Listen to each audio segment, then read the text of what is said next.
భయ్యా ఎంత? 100 కారమ్మా. 100 కారా? 100 కారు. అవునా? 100కి 8 ఇవా? రామ్మా. రావా? రావు. 50కి అయితే ఎన్ని ఇస్తావు? 50కి అయితే 3. 50కి 3. 50కి 4 ఇవ్వండి. రామ్మా. రాదా? రాదు.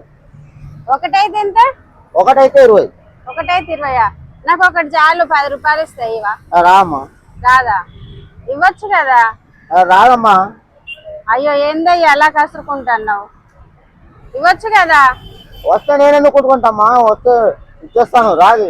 నాకు ఆకలేస్తుంది, ఒకటి కావాలి. ఆకలేస్తే కూడా 20 రూపాయలకు ఒకటి. 20 రూపాయలు ఒకటా? తక్కువ లేదా? తక్కువ లేదు. ఇయ్యవా? రాదమ్మా. ఇవ్వండి, ఒకటి 15 ఇస్తా. రాదమ్మా, నా బేరం ఖరాబ్ చేయకు. బేరం టైంకు బేరం ఖరాబ్ చేస్తున్నా. వెళ్ళిపోవాలా అయితే? వెళ్ళిపోమ్మా. వెళ్ళిపోవాలా? ఇయ్యవా? ఇయ్య. నేను 15 కూడా ఇవ్వమంటున్నాను కదా. 18 కూడా రాదు, 20 ఫిక్స్. సర్లే అయితే వెళ్ళిపోతాను. ఏమవుతుంది? సరే వెళ్ళిపోమ్మా.